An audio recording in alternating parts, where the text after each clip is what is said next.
Alas 3 pa lang, gumising na ng maaga. Hindi pa umaga, ang buwan pa lang nasa himpapawid. Nagbihis ng mabilis, kumuha ng baon. Tsinelas na lumang, dala-dala ang bayong. Puntahan ang daungan sa Dipolog na tahanan. Si Jenny Santillan handang magbenta ng sariwang isda mula sa karagatan.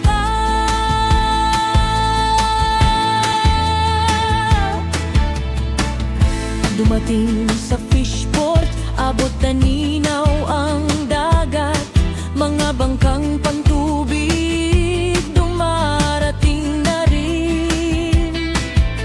Kumuha ng isda mula sa mga mangingisda. Binayaran ng tama, tapat sa bawat isa.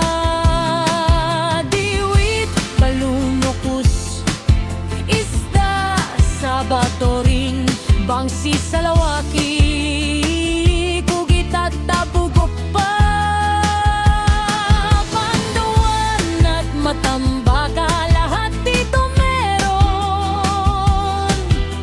Mura at sariwa, sabi ni Jenny, binibili ng lahat, hindi na nag-aalangan.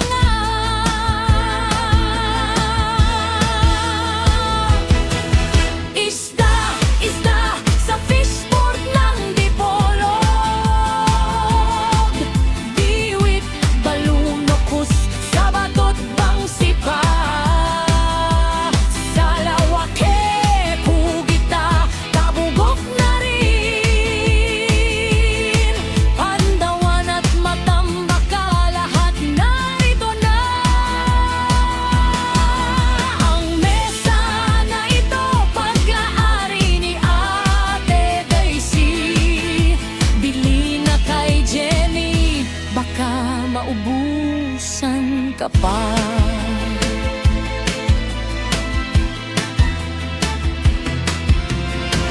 Umusbong na ang araw, mainit na ang sikat. Dami ng mamimili, hindi na mapigilan. Mga bata at matanda, dumarating lahat para sa kanilang ulam. Isda ang bilihan, balunok-us para sa sinigang, diwit naman sa pritong ulam, sabato at bangsi para sa paksiw na masarap. Salawaki hanggang matambaka, lahat ay sariwa. Inaayos ng maayos, bawat bili ay tumpak. Binibigyan ng plastic para hindi maalat.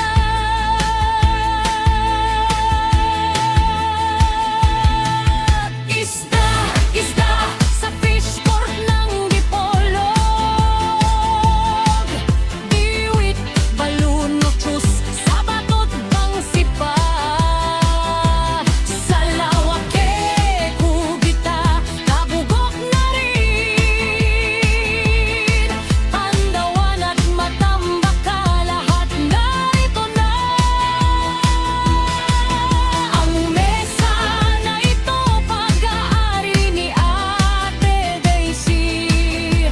Bili na kay Jenny, baka maubusan ka pa. Sa bawat alas 3 na pagising, sipag at tiyaga ang kanilang alay para sa pamilya at mga kaibigan. Masarap na isda'y kanilang hatid. Si Ate Daisy naman lagi namang handa, tumutulong at nag-aayos ng mga mesa.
bibili ng isda.